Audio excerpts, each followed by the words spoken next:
नमस्ते, नमस्कार, सलाम, प्रणाम, दंडवत बंदगी। इस वीडियो से पहले आप सभी ने सुना श्री गुरु रविदास जी का जीवन चरित्र। अब आइए सुनते हैं श्री रविदास जी तेरी शील की रापी। ये भी उनका जीवन चरित्र में ही आता है। तो आइए सुनते हैं रविदास तेरी शील की रापी। इसका तात्पर्य क्या हुआ इस वीडियो में सुनेंगे। ये शील की रापी क्या होता है, क्या कहता है। इससे पहले आप सभी से अर्जी, निवेदन, विनती, प्रार्थना है। लाइक कर देंगे, सब्सक्राइब कर देंगे, शेयर कर देंगे, ताकि सभी संत प्रेमी को सुनने के लिए मिले, संत समाज में सुनने के लिए मिले। तो आइए सुनते हैं श्री रविदास जी महाराज के चित्र एवं चरित्र में उन्हें जूता बनाने का कार्य करता दिखाया गया है। उनके चरित्र में यह भी बताया गया है कि उनका पुश्तैनी काम जूता बनाना था। वास्तव में यह सच है कि वह जूता बनाने और संवारने का कार्य करते थे, पर यह सच नहीं कहा जा सकता कि वह जीवन भर जूता बनाते रहे, क्योंकि जब रविदास महाराज की प्रसिद्धि इतनी फैली कि राजघराने के लोग भी उनके शिष्य बन गए। उनकी सत्संग सभाएं लगने लगी थी। उनके श्रद्धालुओं की उनके पास भीड़ लगी रहती थी। तो उन्हें जूता किसने बनाने दिया होगा। जिसके ऊपर भगवान की अतुल कृपा हो, वह धन प्राप्ति हेतु सांसारिक कर्म में कब तक उलझा रहेगा। हाँ, यह सच है, रविदास जी जूता बनाना ही नहीं, संवारना भी जानते थे। उनके पूर्वज भी इसी कार्य को करते आ रहे थे। एक साखी में रविदास जी स्वयं कहते हैं, रविदास जन्म चमार घर, नित उठ कूटे चाम, अंतर लीवी लागी रहे, हाथ करम मुख राम। लेकिन यह नहीं कह सकते वह जीवन भर जूता संवारते रहे, जीवन भर जूते बनाते रहे, क्योंकि वह संसार में जूता बनाने के लिए नहीं आए थे, बल्कि वह तो संसार से अज्ञान का अंधेरा दूर करने आए थे। वह तो चमार जाति का ही नहीं, पूरी मानव जाति का कल्याण करने के लिए आए थे। ऐसे में अगर वह जूता बनाने में लगे रहते थे तो मीरा का उत्थान कब करते, साधना को कब संसार सागर से पार उतारते। श्री रविदास जी के बारे में यह तो कहा जा सकता है, जूते बनाने सीखकर छोड़ दिए होंगे, मगर जूता बनाने के हथियारों को नहीं त्यागा होगा। इसलिए उनके चरित्र में उनके सामने जूता बनाने के, जूता संवारने के सब औजार दिखाए जाते हैं। श्री रविदास जी अपनी रचित संध्या आरती में स्वयं कहते हैं, शील की रापी ज्ञान की कांटा, चाम की पन्नी प्रेम का टांका। श्री रविदास जी ने जूता बनाने तो छोड़ दिए, जूता बनाने के लोहे के औजारों को भी त्याग दिया। भगवत कृपा से परंतु अज्ञान में फंसे हुए जूते के समान निकृष्ट मनुष्यों को ठीक करने के लिए अपने विवेक से जूता सुधारने के दिव्य औजार बना लिए।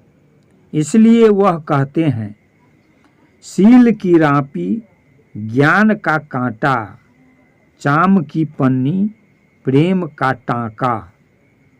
अर्थात उन्होंने अज्ञान में फंसे हुए मनुष्यों को सुधारने के लिए शील की रापी अर्थात अपने हृदय में शांति के शब्द की रापी तैयार की।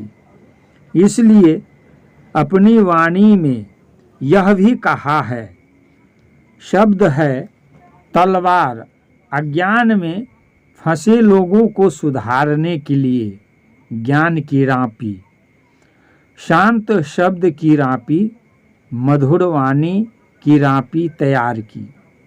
क्योंकि उस समय उनके सामने सबसे बड़ी समस्या थी कि एक तो ईश्वर ने उन्हें उपदेश करने का ज्ञान दे दिया, उधर हिंदू धर्मशास्त्र के अनुसार उन्हें शूद्र वर्ण का मानकर लोग उनका विरोध कर रहे थे। अपने विरोधियों को शांत करने के लिए उन्होंने शीतलता की रापी तैयार की। किसी ने कितना भी उन्हें कठोर वचन क्यों न कहा हो, परंतु उन्होंने शांत भाषा से ऐसा उत्तर दिया कि शीतलता की रापी से उनकी कठोरता कट गई और रविदास जी अपने चरम लक्ष्य मानव सुधार की ओर बढ़ते रहे। अपनी शीतलता की रापी से जब रविदास जी अपने विरोधियों की अज्ञानता को काट देते थे, तो फिर अपने शुद्ध ज्ञान के कांटे से चाम की पन्नी लगाकर प्रेम का ऐसा टांका लगाते थे कि वह हमेशा के लिए उनके हृदय से जुड़कर उनके हो जाते थे। इसलिए वह कहते हैं, ज्ञान का कांटा अर्थात जूता सिलने का शस्त्र, हृदय को हृदय से जोड़ने का शस्त्र, चाम की पन्नी। चाम की कौन सी पन्नी? अपने चाम के इस हृदय को दूसरे के हृदय से लगाकर प्रेम का ऐसा टांका लगाते थे कि वह हमेशा के लिए उनके साथ जुड़ जाता था। यही कारण है कि सदना ने सिकंदर को श्री रविदास जी के विरुद्ध भड़काया, मगर अपनी शील की रापी से उनका ऐसा अज्ञान काटा कि वह हमेशा के लिए सदना और सिकंदर दोनों ही उनके हृदय से जुड़ गए। जिन ब्राह्मणों ने उनका विरोध किया, उनके साथ शास्त्रार्थ किया, उनका भी अपनी शीतलता रूपी रापी से, अपने शुद्ध ज्ञान से उनके अज्ञान को काटकर ज्ञान के कांटे से प्रेम का ऐसा टांका लगाया कि वह विरोधी भी उनके समर्थक बन गए। श्री रविदास जी का यह उपदेश, शील की रापी का ज्ञान, कांटा चाम की पन्नी, प्रेम का टांका, हमें यह शिक्षा देता है कि यदि कोई अज्ञानवश हमारा विरोध करता है तो हमें उसके साथ बाहुबल का प्रयोग न कर उसके अज्ञान को अपनी शील की रापी अर्थात शांत विचारधारा से काटकर उसके हृदय से अज्ञान विरोध को हटाकर उसमें अपने प्रति शुद्ध प्रेम जागृत कर ज्ञान के कांटे से प्रेम का ऐसा टांका लगाना चाहिए, वह हमारा मित्र बनकर रह जाए। ये तो था रविदास तेरी सील की रापी। इसमें आप सभी ने सुना किस तरह शीतलता से रविदास जी महाराज काम लेते थे, उपदेश करते थे। अब आइए उनका उपदेश सुनते हैं। श्री रविदास जी का उपदेश में उन्होंने क्या क्या कहा। श्री रविदास जी उच्च कोटि के संत थे। उच्च कोटि के संत होने के साथ साथ समाज सुधारक भी थे। उन्होंने समाज में फैली विभिन्न बुराइयों को दूर करने के लिए जीवन भर संघर्ष करके सफलता प्राप्त की। रविदास जी नशा, जात पात, मेहनत की कमी, जीव हत्या तथा इस प्रकार की जितनी भी बुराइयां उन्हें नजर आई, वह स्वयं तो उनसे दूर रहे ही, साथ ही समाज को भी दूर रहने का उपदेश दिया। नशे का विरोध।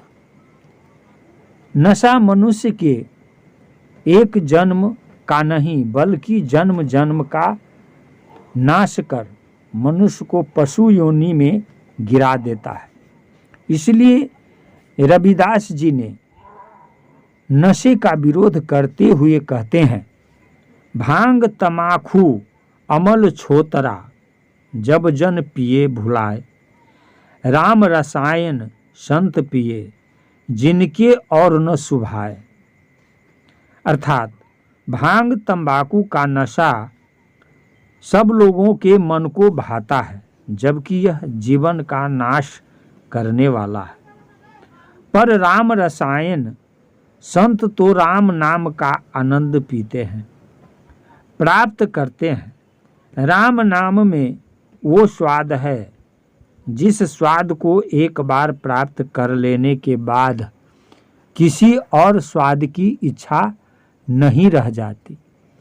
उन्होंने इस दोहे से मनुष्य को इशारा किया है कि भांग तंबाकू का सेवन कर मनुष्य को अपना जीवन बर्बाद नहीं करना चाहिए।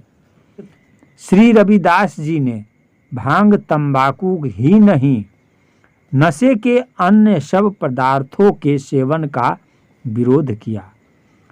शराब का तो श्री रविदास जी ने बहुत ही विरोध किया, क्योंकि शराब मनुष्य के सम्मान और संपत्ति तथा चरित्र को नष्ट कर देती है।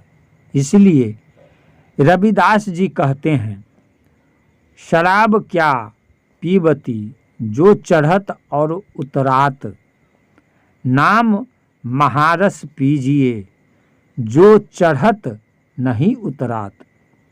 अर्थात शराब का क्या पीना जिसका नशा चढ़कर उतर जाता है। नशा तो मालिक के नाम का है, जो एक बार चढ़कर तब तक नहीं उतरता जब तक यह जीव जन्म मरण से मुक्त न हो जाए। श्री रविदास जी के इस उपदेश को ध्यान में रखते हुए मनुष्य को नशे से दूर रहकर केवल परमात्मा के नाम में ही लीन रहना चाहिए। श्री गुरु रविदास जी ने जात पात का विरोध भी किया है। श्री रविदास जी का जिस समय जन्म हुआ उस समय जात पात की विषैली बेल बहुत फैली हुई थी, जिसके कारण शूद्र वर्ण के लोगों को अपमानित किया जा रहा था। श्री रविदास जी ने उस समय जात पात के भेद को मिटाने का उचित ढंग से प्रयास किया। श्री रविदास जी अपने उपदेश में कहते हैं, नीच न कोई जाति नीच न कोई गाम, नीच ताही को जानिए नीच करे जो काम। अर्थात न कोई जाति नीच है न कोई गांव नीच है, नीच उसे ही मानना चाहिए जो नीच कर्म करता है।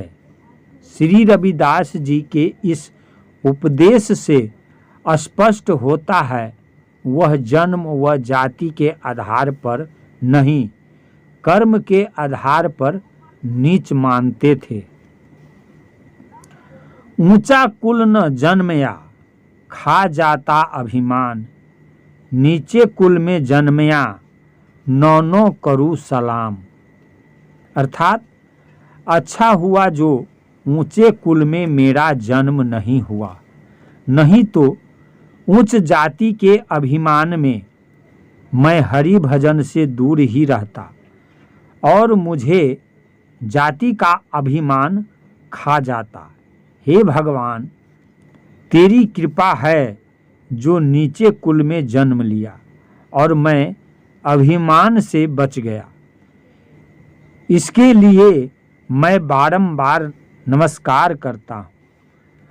उन्होंने जाति अभिमानियों में दोष न निकालकर स्वयं को ही दोषी बताया, जिससे जाति अभिमानी भी लज्जित होकर उनके सन्मुख झुक गए। अपने एक उपदेश में उन्होंने कहा, जाति ओछी पाती ओछी, ओछा किसब हमार। नीच ते प्रभु ऊंच करे, कहे रविदास विचार। अर्थात मैं मानता हूँ मेरी जाति ओछी है, नीच है। बहुत छोटी जाति में भी जो अच्छे किस्म के लोग हैं, उनमें भी मैं बहुत छोटी किस्म का हूँ, पर प्रभु कृपा हो जाने से मैं नीचे से ऊंचा बन जाऊंगा। इस प्रकार श्री रविदास जी ने जात पात का ऐसे ढंग से विरोध किया। बड़े बड़े कट्टर जातिवादियों के हृदय से उन्होंने जातिवाद का भूत भगाकर समाज में समानता स्थापित की। सतगुरु रविदास जी परिश्रम की कमाई, इस पर भी उन्होंने अपना विचार प्रकट किया। श्री रविदास जी ने अपने उपदेश में यह भी स्पष्ट किया है कि मनुष्य को मेहनत करनी चाहिए। परिश्रम ही सब सफलताओं का आधार है। इसलिए रविदास जी कहते हैं, प्रभ भगति श्रम साधना, जौलो पार बसाए, रविदास जिनहि पास है, ते ही सब सुख पाए। अर्थात मेहनत ही प्रभु की सच्ची भक्ति है। जब तक शरीर में क्षमता है, मनुष्य को परिश्रम करते रहना चाहिए। रविदास जी सत्य कहते हैं कि परिश्रम करने की पूंजी जिनके पास है, वो सब सुखों को प्राप्त कर लेते हैं। श्री रविदास जी ईमानदारी की कमाई से ही जीवन चलाने का संदेश देते हैं। वह कहते हैं, मनुष्य को सत्य की कमाई खाकर ही भगवान का भजन करना चाहिए। इस विषय का स्पष्टीकरण करते हुए वह कहते हैं, आप खाबे और खिलाबे और करे मजूरी, कहे रविदास सुनो रे संतो, उनकी भगति पूरी। अर्थात जो मेहनत से कमाकर खाता है तथा अपने परिवार वालों को वह दूसरों को खिलाता है, उसकी ही भक्ति सफल होती है। श्री रविदास जी का मत है, किसी से छल द्वारा प्राप्त धन से जीवन निर्वाह करने से भक्ति नहीं होती, न ही भीख मांगने से जीवन सार्थक होता है। इस विषय में वह स्पष्ट कहते हैं, मांगू नहीं मर जाऊं अपने तन के काज, परमारथ के कारणे मुझे न आवे लाज। अर्थात मैं अपने शरीर के लिए किसी से भीख नहीं मांगूंगा। इससे अच्छा शरीर त्याग दूंगा। हे भगवान, परहित के लिए मुझे मांगना पड़े तो उसमें मुझे कोई शर्म नहीं है। श्री रविदास जी के इन उपदेशों से सिद्ध होता है कि श्री रविदास जी कर्मयोगी थे। उन्होंने जीवन भर परिश्रम की कमाई खाकर भगवान का भजन किया। श्री रविदास जी के इस संदेश से हमें यह शिक्षा मिलती है, मनुष्य को जीवन के सुधार हेतु परिश्रम करते रहना चाहिए। जीव हत्या पर उन्होंने उपदेश किया है। जीव हत्या पाप है। श्री रविदास जी महाराज ने जीव हत्या और मांसाहारी भोजन करने का पूरा विरोध किया। श्री रविदास जी ने अपने उपदेशों में स्पष्ट कहा है, जीव की हत्या करना ब्रह्म हत्या है। जीव हत्या नहीं करनी चाहिए। अपनी जिह्वा के स्वाद हेतु जो जीवों की हत्या कर उनका मांस खाते हैं वह कभी भी ईश्वर को नहीं जान सकते। ईश्वर से मिलने हेतु शुद्ध बुद्धि एवं उत्तम स्वास्थ्य हेतु शाकाहारी भोजन ही करना चाहिए। इस संबंध में रविदास जी कहते हैं, जीव की मारी जीव खाई, कैसे मिलियो खुदाए, पीर पैगंबर औलिया को न कहो समझाए। अर्थात मनुष्य भी जीव है और जो जीव को मारकर खाता है उसे कभी भी परमात्मा नहीं मिल सकता। ये संत महात्मा और अवतार मनुष्य जाति को इस प्रकार क्यों नहीं समझाते? जो मनुष्य जीव हत्या के पाप को त्याग दे। आगे उपदेश में श्री रविदास जी कहते हैं, मांस बिराना खाई के क्यों फूके निज देह, एक दिन बदला ले लेगा तेरे मुंह में दे के खेह। अर्थात दूसरे जीवों का मांस खाकर क्यों अपने शरीर को पाल रहे हो? एक दिन परमात्मा तुम्हारे मुख में गंदगी देकर इसका बदला जरूर लेगा। श्री रविदास जी ठीक कहते हैं कि मनुष्य को मांसाहारी भोजन का त्याग कर जीव हत्या के पाप से बचना चाहिए। इसी में मनुष्य का कल्याण है। इस प्रकार से श्री रविदास जी महाराज ने मनुष्य की प्रत्येक बुराई को दूर करने के लिए उत्तम उपदेश दिए। मनुष्य को अपने जीवन को सफल बनाने के लिए श्री रविदास जी के उपदेशों को ग्रहण करना चाहिए। ओम तू ही सतनाम। सतगुरु रविदास जी परमात्मा के नाम का स्पष्टीकरण वेद मत के अनुसार करते हैं। श्री रविदास जी अपने वाणी में स्पष्ट कहा है, ओम ही परमात्मा का सत्य मुख्य नाम है। ओम को ही ओंकार कहते हैं। ओंकार ही निरंकार कुदरत है। इस संबंध में श्री रविदास जी कहते हैं, ओंकार कुदरत निरंकारी, सब में खेले आप खिलारी। श्री रविदास जी शास्त्र के पूर्ण ज्ञाता थे। उनका जीवन शास्त्र मर्यादा से बाहर नहीं है। वह परमात्मा के नाम के संबंध में वही कहते हैं जो शास्त्र कहता है। अपने एक शब्द में उन्होंने परमात्मा के नाम की सतता इस प्रकार सिद्ध की, ग्रह ही रहूं सत्कार करी हूं, हरदम चितहूं ओंकार। ओम के विषय में रविदास जी और भी स्पष्ट कहते हैं, जिह्वा से ओंकार जप, हथ्यन सो कर कार। श्री रविदास जी के इस उपदेश के अनुसार ओम के सिवा किसी और का नाम को सत्य मानना या परमात्मा का नाम मानना अज्ञानता है। श्री रविदास जी महाराज के इस वेद प्रमाणिक ज्ञान के अनुसार ओम का ही जाप करना चाहिए। ओम ही हमारी सांसारिक इच्छाओं की पूर्ति कर अंत में मोक्ष प्रदान करने वाला है। ओम सोहं। ओम सोहं क्या है, इसके विषय में भी श्री रविदास जी की साखियों में दो नाम मिलते हैं, ओम और सोहं।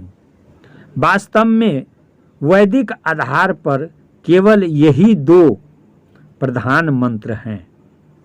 प्रश्न यह है कि कौन ओम जपे और कौन सोहं। गृहस्थ स्त्री पुरुष को केवल श्री रविदास जी ने ओम का जाप करने का उपदेश दिया। उन्होंने कहा है, ओम गायत्री पढ़े प्रभाता, सो नर 84 नहीं आता। अब सोहंग मंत्र किसके लिए हैं? सोहंग मंत्र केवल गृहस्थ से विरक्त संन्यास वृत्ति के पुरुष के लिए हैं। सन्यासी के लिए ओम ही उसका इष्ट है। ओम में विलीन हो जाना ही उसका ध्येय है। ओम को प्राप्त करने का मंत्र सोहंग है। ओम का मंत्र जपते समय रविदास जी का इष्ट भगवान श्री कृष्ण है। यह उनकी सन्यास की आयु से पहले की सगुण भक्ति है। ओम के जाप से भोग और मोक्ष प्राप्त होता है तथा सोहंग के मंत्र से ओम मोक्ष प्राप्त होता है। परमात्मा का निरंकार ज्योति स्वरूप प्राप्त होता है। जब तक सांसारिक इच्छा है, भोग की इच्छा है, तब तक सगुण भक्ति में मन रमता है और जब भोग की इच्छा शून्य हो जाती है तब निर्गुण भक्ति प्रारंभ होती है। इसलिए रविदास जी निर्गुण में पहुँचने पर कहते हैं, अमृत बेला ज्ञान सोहंग सोहंग उचारिये, संध्या गायत्री सोहंग सोहंग उचारिये। श्री रविदास जी महाराज के जीवन को सूक्ष्मता से पढ़ने पर ही यह बोध पूर्णतः संभव है। श्री रविदास जी महाराज के जीवन को ढंग से पढ़कर उनके उपदेशों को शुद्ध रूप से ग्रहण कर जीवन का कल्याण करना चाहिए। अभी आप सुन रहे थे श्री रविदास जी तेरी शील की रापी और रविदास जी का उपदेश। श्री रविदास जी अपने उपदेश में किस किस पर उन्होंने उपदेश किया, विचार प्रकट किया, यह सब आप सब ने सुना। जो भी शब्द आप सब सुने वह सब इस रविदास जीवन चरित्र से लिया गया है। इसमें कोई अलग से नहीं उपदेश किया गया है। शब्द में त्रुटि हो गई हो, बोलने में गलती हो गई हो तो उसके लिए यह दास क्षमा प्रार्थी है, क्षमा करेंगे। फिर रविदास जी के दोहे और रविदास जी के वाणी, यह सब लेकर आप सभी से फिर अगले वीडियो में मिलते हैं। तब तक के लिए साहब बंदगी, साहब बंदगी, साहेब बंदगी।